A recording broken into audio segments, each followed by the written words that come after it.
to look at this and say the reason that the Russian army is on NATO, the Russian army is at NATO's doorstep is because NATO has expanded rather than the Russians expanding? That, in other words, NATO has moved closer to Russia rather than Russia moving closer to NATO? Is that not an accurate way to look at this? I think that's the way President Putin probably looks at it. It's certainly not the way that we look at it. You don't think that NATO has expanded eastward toward Russia? NATO has expanded, Okay. and the expansion has been a good thing for. So the reason that the Russian army is at NATO's doorstep is not the fault of the Russian army.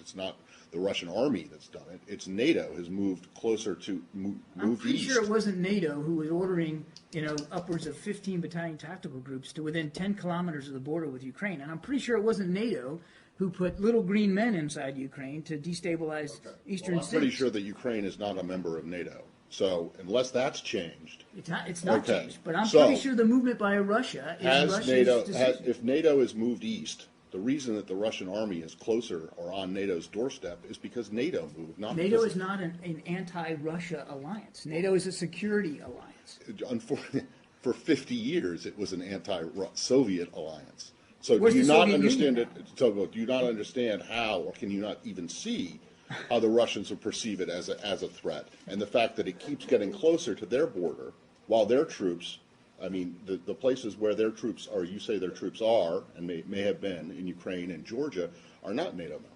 I'm not going to pretend to know what goes in President Putin's mind or Russian military commanders.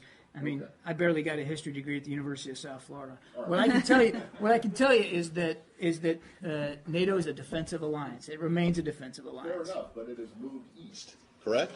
I mean, that's just a fact. It has expanded, absolutely. Right, exactly. But there's no reason for anybody to think the expansion is a hostile or threatening move. And we've been saying that throughout the last 15 years, man. You're moving closer to Russia. You're blaming the Russians for being close to NATO. No. That's exactly what Hegel said. We're blaming the Russians for violating the territorial integrity of Ukraine and destabilizing the security which is situation not a inside NATO Europe. member.